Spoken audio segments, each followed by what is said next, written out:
Colonel Macgregor, welcome here. Thank you very much in advance for your time. Did the United States and NATO attack Russia over the weekend using drones from their proxy, Ukraine? Yes, unquestionably.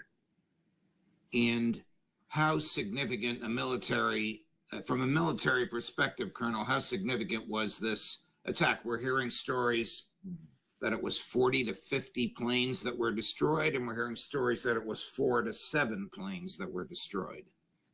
I think for the most part, it was a PR stunt to try and convey the impression that Ukraine is capable of carrying on the war, has great fight left in it, and is capable ultimately of harming Russia.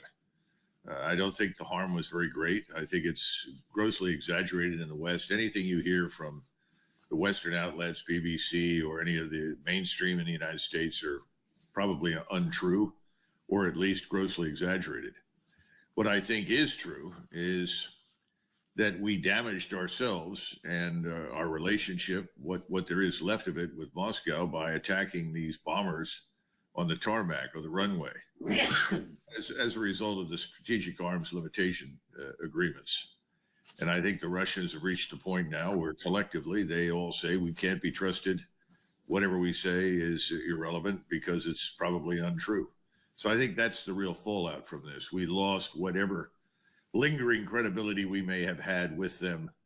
I think the larger question, though, is as follows. What is the likely impact of all of this on Russia?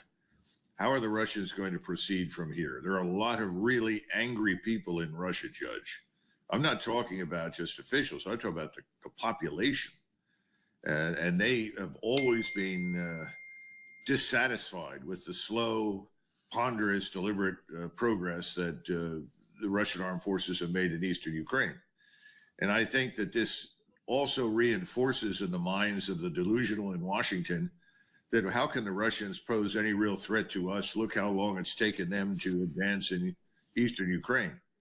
No understanding of the larger goals, no understanding of the larger objectives, one of which is to avoid war with us and NATO. The problem now for President Putin and his generals is you can't put up with this any longer. You've got to really push this to some sort of conclusion, or you risk this whole business escalating out of control because you don't know who you're dealing with. President Trump tweets things or sends out things on X, and he thinks because he says them, they're true. This is not my war. I didn't start this. I don't want it.